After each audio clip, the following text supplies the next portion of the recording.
বলেন তো 34 বছর আগে হামজা নামে উল্লেখ করার মতো আমি কিছু ছিলাম না। 92 সালে আমি জন্ম নিয়েছি, অথচ 91 সালেও হামজা নামে আমি এখানে বসার যোগ্যতা রাখতাম না। আমার মা বাবা দায়িত্ব পালন করেছে, তারা শুধু বিছানায় ছিল, এই বাকি যা করার সব করেছে আমার আল্লাহ।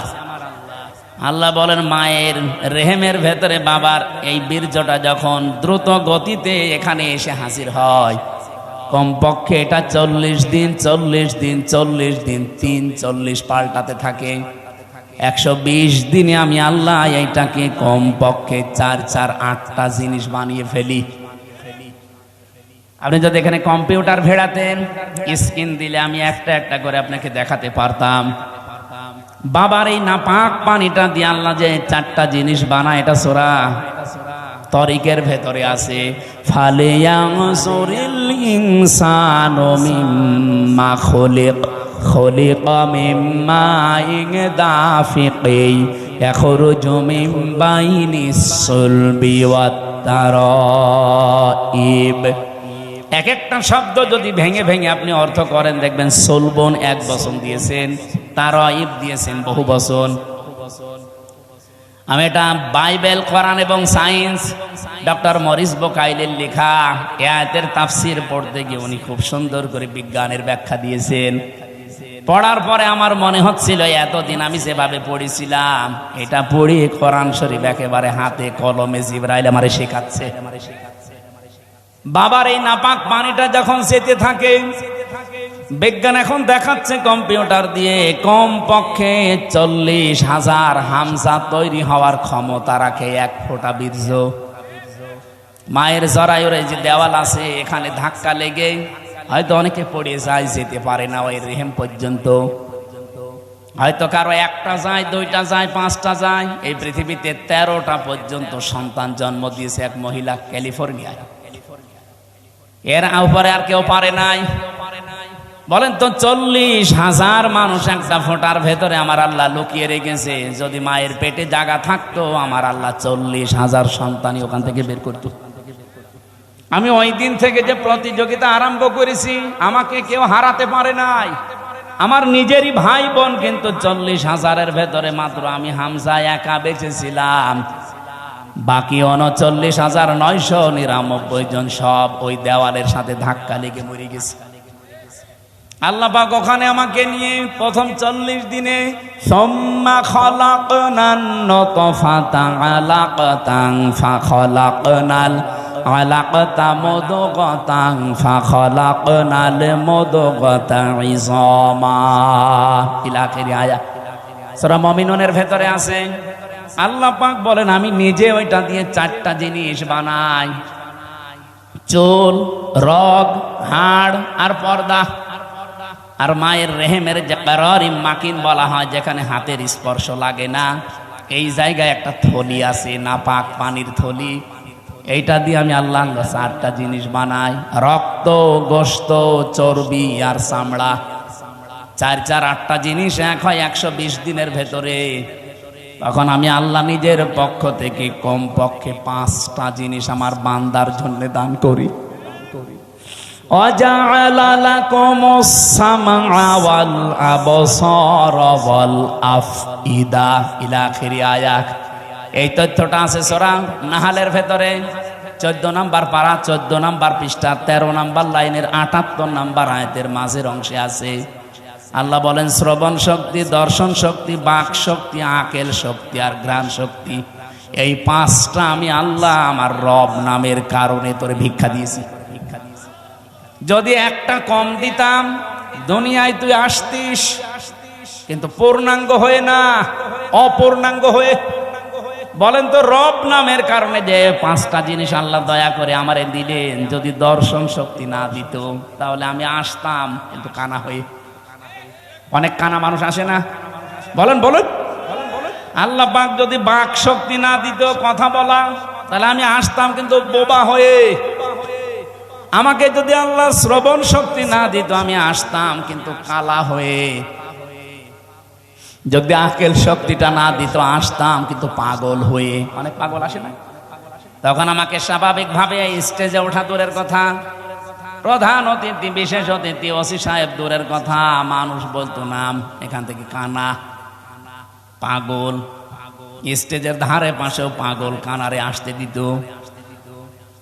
একটুখানি এই জায়গায় নিজেকে নিয়ে ভাবেন, আল্লাহ কি দয়া আপনার উপরে করলেন। এই জন্য মানুষের ওই দুর্বল জায়গায় আল্লাহ পুরা কোরআনে যেখানেই উনি ইঙ্গিত দিয়েছেন, এমন শব্দ ব্যবহার করেছেন যেটা আল্লাহরও বিশ্বাস হতে চায় না।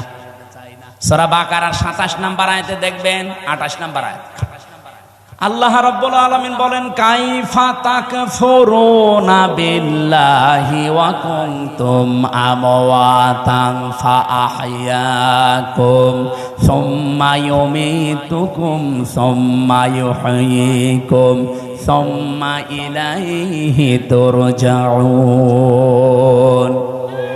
মানুষ আমার সাথে নাফরমানি করে কি করে? আমার বিধান মানতে চায় না, ও এত সাহস পায় কি করে? এই জন্য আল্লাহ শব্দ শুরু করার আগে কাইফা দিয়েছেন। এখানে যারা আরবি গ্রামার বোঝে, যারা বালাগাত মানতে পড়া ওদের জিজ্ঞাসা করেন, কাইফা শব্দটা কমপক্ষে 29টা অর্থে ব্যবহার হয়। আমি সামারাইজ করে 19টা অর্থে পেয়েছি। এর ভেতরে 13 নম্বর একটা কায়দা বালাগাত মান থেকে আছে। কাইফা শব্দ সেন্টেন্সের আগে ব্যবহার করা হয় এই জন্যে যেটা আল্লাহরও বিশ্বাস হতে চায় না। আল্লাহ বলেন, কাইফা তাকফুরুনা বিল্লাহ, মানুষ আমার সাথে নাফরমানি করে, কুফরি করে, আমার বিধান মানতে চায় না। কেমন করে? অথচ মৃত ছিল, ওকে আমি জীবন দিয়েছি। আল্লাহরও বিশ্বাস হচ্ছে না যে লোকটা আমার সাথে কুফরি করতে পারে, এখানে শব্দ দিয়েছেন কাইফা। এজন্য মানুষ আমরা যখন কুফরি করি, আল্লাহর নিয়ামতের শুকরিয়া আদায় না করে নাফরমানি করি, তখন আল্লাহ আশ্চর্য হয়ে থাকে যে কি এও আমার সাথে নাফরমানি করতে পারে, অথচ কি ছিল? মৃত ছিল। বলেন বলেন। ওখান থেকে আমি আল্লাহ 6 মাসের পরে ওরে জীবন দিলাম। বিজ্ঞান এখন দেখাচ্ছে মানুষের মায়ের পেটে 6 মাসের আগে পর্যন্ত কিন্তু জীবন দেওয়া হয় না। এর আগে বিভিন্ন স্ট্রাকচার তৈরি করা হয়। 360টা হাড় দিয়েছেন আল্লাহ, জোড়া দিয়েছেন, 9768 প্রকার চামড়া দিয়েছেন শরীরে। এক এক জায়গার চামড়ার গুণাগুণ এক এক রকম। কমপক্ষে আপনার বিভিন্ন জায়গায় যে চামড়াগুলো আছে, চামড়ার সাথে এমন কিছু সেট করা আছে, এই যে শুধু এই চামড়া টুকুতে 153টা রগ দেওয়া আছে, রেখা। পৃথিবীর আজ পর্যন্ত কোন মানুষের এই জায়গাটা একজন আর একজনের সাথে মেলে নাই, কিয়ামতের আগে মিলবেও না। 153টা রেখা যদি কেটেও যায়, আপনার দেখবেন ঠিক হয়ে যাবে। আমার এই জায়গাটায় ছোটবেলায় একবার কাজ ঢুকে নষ্ট হয়ে গিয়েছিল। আমি পরে সাপ নিয়ে দেখেছিলাম যে না, ঠিক হচ্ছে না। কিছুদিন পরে দেখি আগেরটায় আবার ফিরে গেছে। তাহলে এইটা কিয়ামতের আগ পর্যন্ত আমার সাথে 153টা রেখার কারো মিলছে না, মিলবেও না। এর পেছনে একটা শক্তি কাজ করছে, তিনি কে? শুধুমাত্র জহব্বা বানিয়েছেন আল্লাহ। এই যে জহব্বা বলা হয় জিবা, বিজ্ঞান এখন এই জহব্বা নিয়ে গবেষণা করে জানিয়েছে এর ভেতরে কমপক্ষে 2 কোটি আস্বাদন স্তর আছে, স্বাদ নেওয়ার স্তর আছে। এই পৃথিবীতে যত বড় রেস্টুরেন্ট হোক, রেস্তোরাঁ হোক, হোটেল হোক, 2 কোটি খাবার রান্না হওয়ার কোন হোটেল আপনি পেয়েছেন? হ্যাঁ, আমি এই বয়সে আমার মনে হয় কতগুলো দেশ আমি ঘুরে আসলাম, পৃথিবীর কোন উন্নত দেশেও এত প্রকার খাবার আমি পাইনি। সর্বোচ্চ খাবার পেয়েছি 180 প্রকার। এই যে গাজীপুরের কাপাসে একটা হোটেল আছে নিরিবিলি, তোতামিয়া, ও খাবার রান্না করে 180 প্রকার পর্যন্ত খাবার ওর হোটেলে আমি পেয়েছি। একটা মাহফিল দিয়েছি, বললাম খাবার দেন তো কি কি আছে দেখি। এটা কি? কাঁঠালের পাতা ভর্তা। কাঁঠালের পাতা ভর্তা বলে এও একটা তরকারি, আর এইটা বাঁশের পাতা ভর্তা। মানে সারা দুনিয়া কুড়িয়ে মাত্র 180 প্রকার, আর আমার দেহবার ভেতরে আল্লাহ স্বাদ নেওয়ার স্তর দিয়েছেন কত? 2 কোটি। কিয়ামত পর্যন্ত দিলেও তো স্বাদের স্তর শেষ হবে না। এই স্তরটা আল্লাহ দেয় কখন? বিজ্ঞান এখন জানাচ্ছে কমপক্ষে যখন 6 মাস হয়ে যায়, 6 মাসের পরে তখন আপনার ভেতরে আল্লাহর রুহু দেয়। এটা আল্লাহর সিদ্ধান্ত। রুহু কি? আল্লাহর হুকুম বা সিদ্ধান্ত। ওরা যে বলছে সিদ্ধান্ত আমার, দেহ আমার, আরে ভাই দেহ আপনার না, সিদ্ধান্ত আপনার না। এ দেহ বানিয়েছে ওই যে শুরু থেকে কে বলেন তো? আরো জোরে বলেন। মা বাবার কি দায়িত্ব ছিল? সূরা ওয়াকিয়ার ভেতরে আছে, ওরা শুধু বিছানায় ছিল, এই শেষ। বাকি যা করছে ওখান থেকে, সেই বীর্য থেকে হামজা পর্যন্ত কে?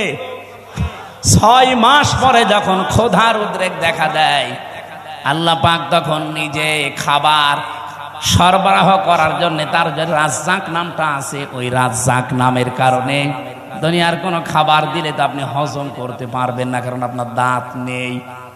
আছে? এই জন্য মায়ের মাসিক অসুখ বন্ধ করে দিয়ে ওই নাপাক রক্তটা আল্লাহ মুখ দিয়ে দেয় না, নাভির ভেতর দিয়ে পাস করে আমাকে বাঁচিয়ে রাখে। নবীজি বলেন আল্লাহ মুখ দিয়ে না দিয়ে নাভি দিয়ে দিয়েছে কেন জানো? পৃথিবীতে আল্লাহর বান্দারা এসে যেন এই মুখ দিয়ে কোনো নাপাক জিনিস ভেতরে না দেয়। অথচ আমরা আল্লাহর এমন বান্দা যে আল্লাহ মায়ের পেটের ভেতরে মুখটা পবিত্র রেখে দিয়েছে, নাপাক রক্ত মুখ দিয়ে দেয়নি, নাভি দিয়ে দিয়েছে। অথচ এসে এখানে কত মানুষ এই মুখে নাপাক জিনিস দেয়। বলেন তো, সুদের টাকা আর ঘোষের টাকা এটা পাক না নাপাক? এখানে কত মানুষ বসে আছে, টাকা ছেড়ে রাখে আর টাকা আসে। এটা কি বলে না? এটার আর একটা নাম আছে। বলেন তো, যে 1000 টাকা যারা ছেড়ে দিয়েছেন, মাসে মাসে 100 টাকা 200 টাকা করে বেশি দেয়, এই কাজে যারা আছেন এই টাকাটা পান, এটা কি নাপাক? নাপাক। যারা এগুলো করছেন তাদের ছেড়ে দেওয়া লাগবে, নয়তো আপনি নবীর হাদিস অনুযায়ী মায়ের সাথে জিনা করছেন। কারা কারা এই কাজে আছেন হাত তোলেন তো। এই এলাকা তো ভালো মনে হচ্ছে, আলহামদুলিল্লাহ। তাহলে তো ওসি সাহেবের কাছে অনেক নালিশ যায় না মনে হয়, এলাকা অনেক ভালো, একটা লোকও নেই। যারা এই যে নাপাক জিনিসগুলোর ভেতরে অন্যতম আর একটা এলাকায় চলে কিনা আমি জানি না, বিড়ি আছে, এটা ছেড়ে দেবে, এটা বদ অভ্যাস। ওটা খেলে মুখ পর্যন্ত আমার মনে হয় গন্ধ হয়ে যায়। যারা খায় তারা তো টের পায় না, যারা পাশে দাঁড়ায় তারা টের পায়। আপনি একটু চিন্তা করেন না, আপনার এই নাভির ভেতর দিয়ে আল্লাহ পাস করে আপনাকে বাঁচিয়েছে, কেন মুখ দিয়ে ওটা দিতে পারতো না? আল্লাহ জানে যে আমার বান্দা এই নাপাক জিনিস আমি মুখ দিয়ে দিলে এই মুখটা নাপাক করে ফেলবে। আমি চাই এটা পবিত্র থাক, দুনিয়ায় যে আমি আল্লাহর পবিত্র নাম যেন উচ্চারণ করে। সুবহানাল্লাহ বলতে পারেন না? 6 মাসের পরে যখন রুহু এসে গেছে, খাবারের উদ্রেক দেখা দেয়। আল্লাহ পাক বলেন খাবার তো এভাবে চলতে থাকে, আস্তে আস্তে আমি আল্লাহ নিজে তখন আকৃতি বানাই। ওয়াল্লাযী ইউসাউবিরুকুম ফিল আরহামি কাইফা ইয়াশা ইলা আখিরি আয়াত। সূরা আলে ইমরান 3 নাম্বার পারা, এটা 9 নাম্বার পৃষ্ঠা, 6 নাম্বার লাইনের 6 নাম্বার আয়াতের প্রথম অংশে আছে। আল্লাহ বলেন তিনি সে আল্লাহ যিনি মায়ের পেটের ভেতরে তোমাদের আকৃতি তৈরি করেন। তোমার যে আকার আকৃতি এটা পৃথিবীর কেউ বানায়নি, এটা আমার আল্লাহর নিজের সিদ্ধান্তে তৈরি হয়েছে। এই জন্য পৃথিবীর যত সৃষ্টি সবচাইতে সুন্দর সৃষ্টি মানুষ। কথা বলেন, লাকাদ খালাকনাল ইনসানা ফি আহসানি তাকওয়িম। পৃথিবীতে সবচাইতে সুন্দর করে আল্লাহ বানিয়েছে মানুষের এই চেহারাকে। এত সুন্দর আর পৃথিবীর কোন সৃষ্টির ভেতরে আপনি পাবেন না। কিন্তু এই সুন্দর চেহারার মানুষগুলো যখন নিচে নামতে থাকে, সুম্মা রাদাদনাহু আসফালা সাফিলিন, এরা এত নিচে নামে যে পশু পাখি পর্যন্ত এত নিচে নামে না। এই বাংলাদেশে নিচে নামে নাই। আসিয়ার মতো 7 বছরের মেয়েকেও যারা ধর্ষণ করতে ছাড়ে না, ওরা কি মানুষ না জানোয়ার? জানোয়ার বললেও ভুল হবে, কারণ জানোয়ারও অত নিচে নামে না।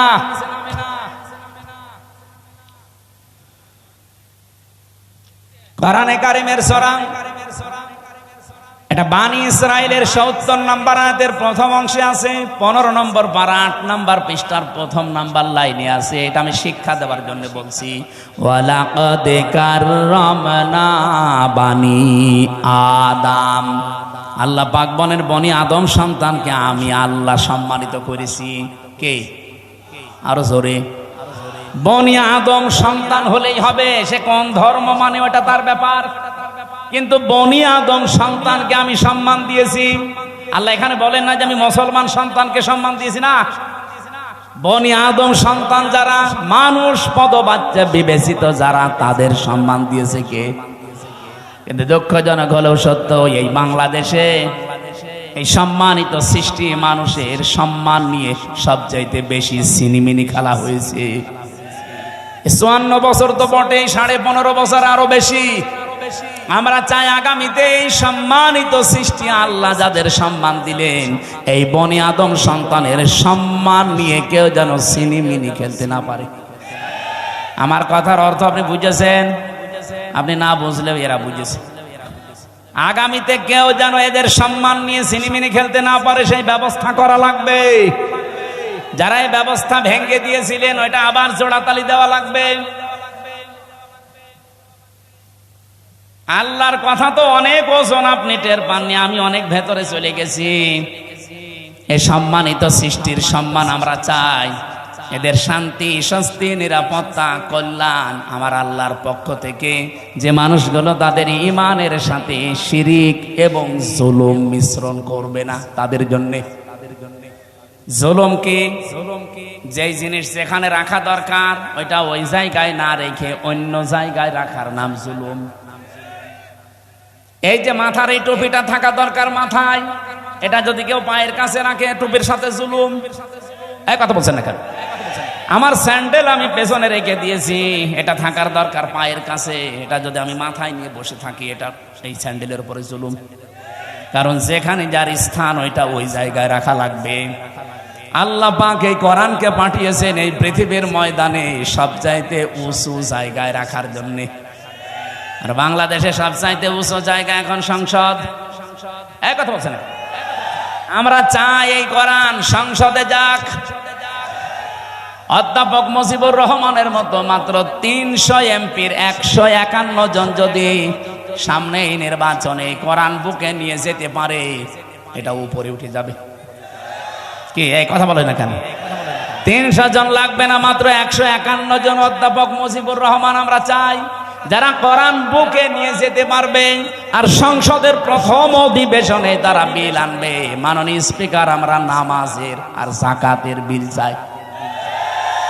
উনি যখন বলবে হাত তোলেন, ১৫১ জন যদি হাত তুলে ফেলে, ওই দিন নামাজটা কায়েম হয়ে যাবে দেশে, যাকাতটা সরকারি ভাবে কায়েম হয়ে যাবে।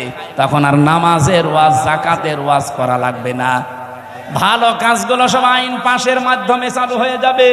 অন্যায় কাজ, অবৈধ কাজ সব আইন পাশ করে বন্ধ করে দেওয়া হবে। সূরা হজের এই 40-41 নাম্বার আয়াতে 4টা কর্মসূচি আছে। আমরা চাই মানুষের শান্তি, স্বস্তি, নিরাপত্তা, জুলুম থেকে বাঁচার জন্য এই 4টা কাজ রাষ্ট্রীয়ভাবে জারি হোক। ৫৪ বছরে যারা গেছে জারি করে নাই, এবার যারা যাবে তারা যেন করে, সেই ব্যবস্থা করে দেওয়ার দায়িত্ব ফেরেশতাদের। কাদের? বলেন বলেন।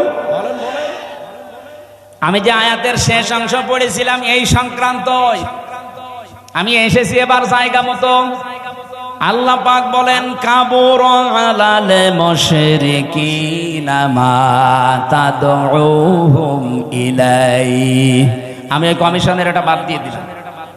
আমি একটা শিক্ষা দিতে চেয়েছিলাম, আমার মনে হয় আপনারা বুঝে ফেলেছেন যে দেহ আমার, সিদ্ধান্ত আমার, এটা আল্লাহর সাথে শিরিক। কারণ দেহ আমার না, সিদ্ধান্ত আমার না। দেহ আল্লাহ বানিয়েছে, সিদ্ধান্ত তার। ওটা সূরা আরাফের ৫৪ নম্বর আয়াতের মাঝের অংশে আছে। আপনি বাড়িতে তাফসীরে দেখে নিন। আমার আয়াত হচ্ছে সূরা শুআরা, সূরা শুআরার 13 নম্বর আয়াতের শেষের অংশ। আমরা যদি সত্যি এই দেশে ১৫১ জনকে সংসদে পাঠাতে চাই যারা বুকে কোরআন নিয়ে প্রবেশ করবে, এই কথা শুনলে সবচাইতে বেশি রাগ করবে মুশরিকরা। এই জন্য কাবুর আলাল মুশরিকিনা মা তাদউহুম ইলাই, হে নবী, আপনি যেদিকে ডাকতেছেন মানুষকে, জান আকিমুদ্দিন, যেটা অধ্যাপক সাহেব পড়ছিলেন, নামাজের মতো, রোজার মতো, যাকাত দেওয়ার মতোই ফরজ হচ্ছে আল্লাহর এই জমিনে আল্লাহর বিধানটা কায়েম করা। এই পৃথিবীতে যত নবী আল্লাহ পাঠিয়েছেন, শুধু 2 জন নবী বাদ দিয়ে প্রত্যেক নবীর উপরে তাদের আসল মিশন আর ভিশন ছিল এইটা, আনাকিমুদ্দিন ওয়ালা তাতাফাররাকু ফি, দিন কায়েম করো, কোনো ফতোয়াবাজি করবা না। এই বাংলাদেশে এরকম একটা পরিবেশ তৈরি হচ্ছে, দল মত জাতি বর্ণ ধর্ম নির্বিশেষে সবাই গোবিন্দ পরামানিকের মতো মানুষ বলছে এই দেশে ইসলাম কায়েম হলে আমরা সবচাইতে নিরাপদে থাকতে পারবো। আর আপনি কি বলছেন? কি সে একটা হিন্দু মানুষ যদি একথা বলতে পারে?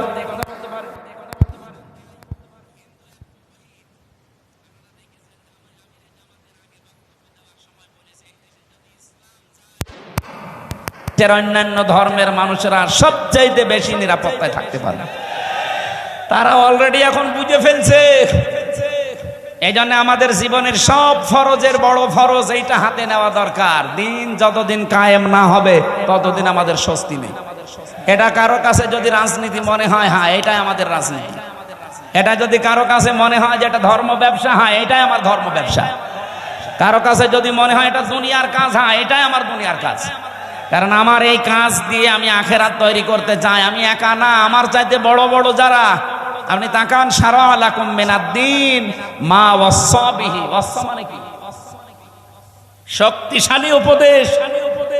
আল্লাহ বলেন শারা লাকুম মিনাদ-দ্বীন, আমি নির্ধারিত করে দিয়েছি। নিতের তাফসীর পড়তে গিয়ে দেখেছি এই পৃথিবীতে যত নবীকে আল্লাহ পাঠিয়েছিলেন, এক একজন নবীর শরীয়ত ছিল আলাদা আলাদা, কিন্তু দিন ছিল এক।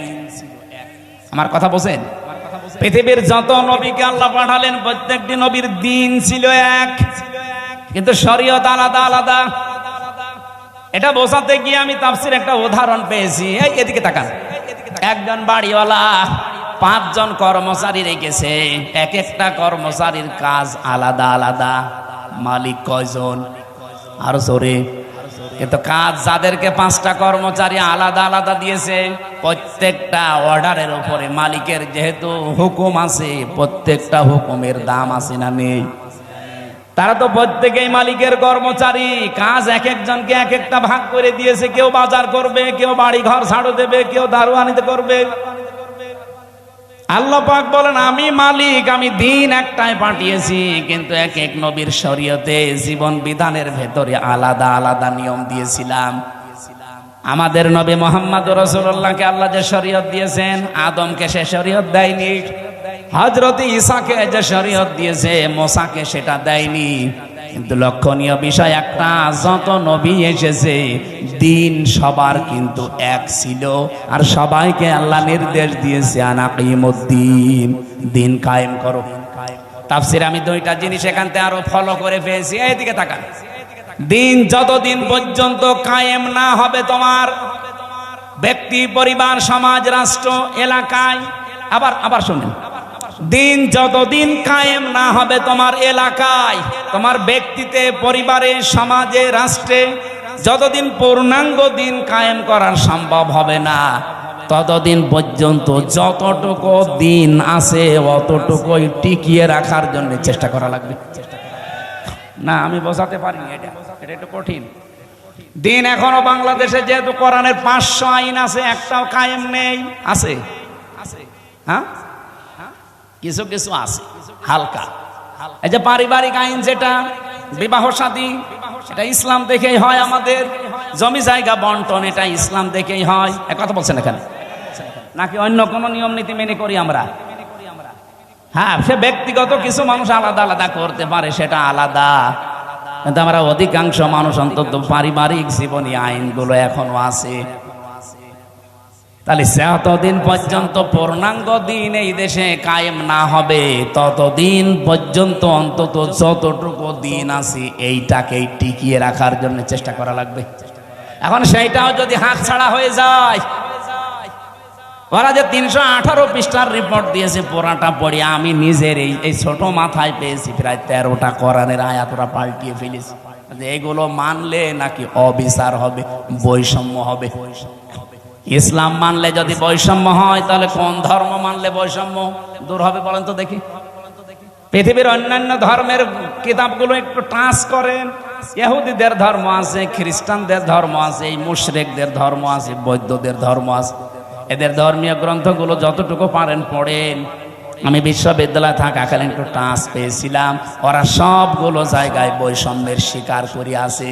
ওদের মেয়েদেরকে বিবাহের সময় যা দিয়ে দেয় ওইটাই শেষ, অথচ বিবাহের সময় মেয়েদের বাড়িতে, এইদিকে তাকা, বিবাহের সময় মেয়ের বাড়িতে মেয়ের বাবার কাছ থেকে ছেলে পক্ষের লোক যদি একটা পানও তার সন্তুষ্টি ছাড়া খায়, এইটাও পায়খানা খাওয়ার মতো হারাম।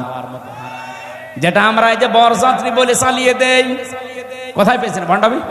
এটা হিন্দুদের থেকে এসেছে এই বরযাত্রীর নিয়ম। মুসলমানদের বিয়েতে কোনো বরযাত্রী যাবে না, মুসলমানদের বিয়েতে হবে অলিমা। আর অলিমা কি ছেলের বাড়ি হয় না মেয়ের বাড়ি?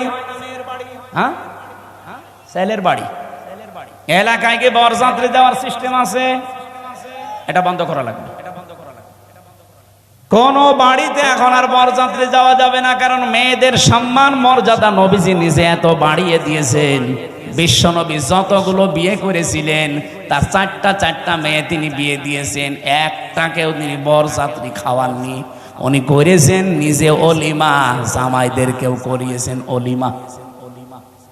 সুতরাং আজকে থেকে তওবা করেন, আমরা বরযাত্রীর দাওয়াত পেলে আর যাব। আমার সাথে একটা ছেলে থাকে, বলছে হুজুর এই ওয়াজ আর 2 দিন পরে করবেন, আমার বিয়েটা হয়ে যাক।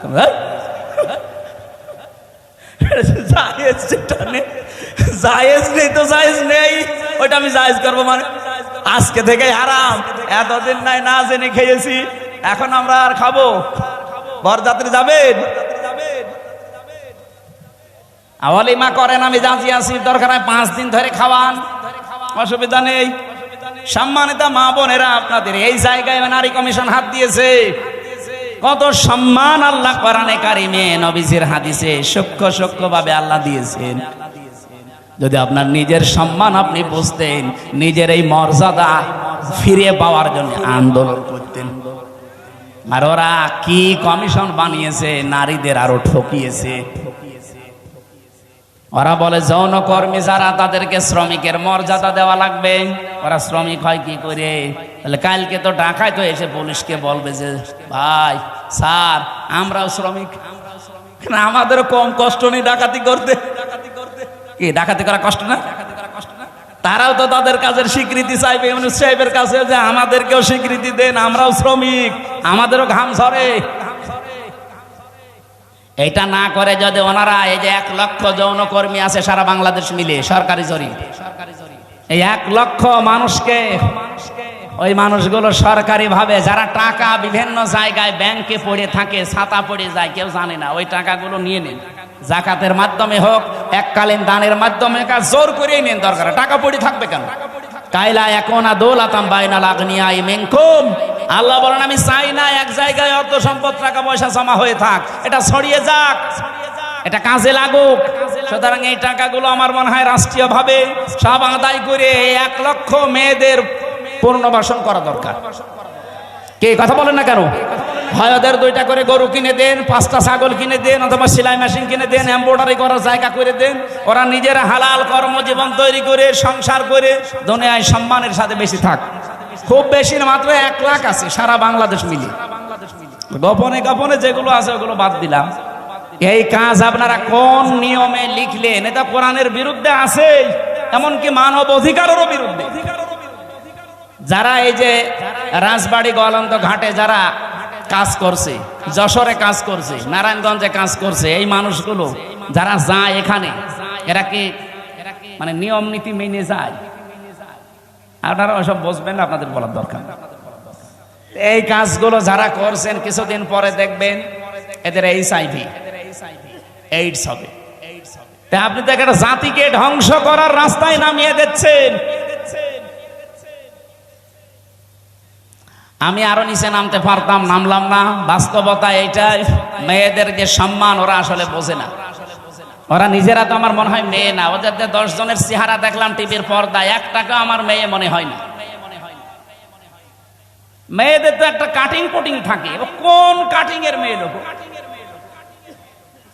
এখানে যারা পুরুষ মানুষ আছে, আমার মনে হয় আমি আওয়াজ দিলাম যে পুরুষ যারা পুরুষ প্যান্ডেলে আসেন, মহিলা যারা মহিলা প্যান্ডেলে যান, আর যারা ওই যে বিড়ি খেয়ে বেড়াচ্ছে, ওরা কি? ওরা পুরুষও না মহিলাও না, ওরা কি? হিজড়া। আমার মনে হয় ওই 10 জন যে কমিশনে আছে, এগুলো একটা মেয়ে লোক না, পুরুষও না, ওই হাফ। এই জন্য উল্টা পাল্টা রিপোর্ট দিয়েছে। এদের রিপোর্ট মানা তো দূরের কথা, এ কমিশনই বাংলার মানুষ মানে না। এই কথা বলেন না কেন? ওদের কমিশন যদি মেনে এই বিবেক বহির্ভূত কাজ করা হয়, এমন দাবানল জ্বলবে না। ওরা তো 112টা মেশিন দিয়েও পারছে না, আপনি সারা দুনিয়া এনেও পারবেন না। আমি ইঙ্গিত দিলাম, আশা করি আপনি বুঝেছেন। এরকম কোন বিবেক বহির্ভূত কাজ এই দেশে আমরা কেউ করব না, সাপোর্টও করব না। তাহলে ভুল সিদ্ধান্ত আল্লাহ নিজে চাপিয়ে দেবে, তখন কন্ট্রোলের বাইরে চলে যাবে। আল্লাহ আমাদের হেফাজত করুন। তা আমরা বলছিলাম দিন যতটুকু আছে এতটুকু টিকিয়ে রাখা লাগবে, এটাও একটা আনাকিমুদ্দিন, পূর্ণাঙ্গ যতদিন কায়েম না হয়। যেহেতু এই দেশে এখনো অলিমার সিস্টেম নেই, না আছে? আছে কিছু কিছু জায়গায়। স্যার আপনি কি অলিমা করেছেন?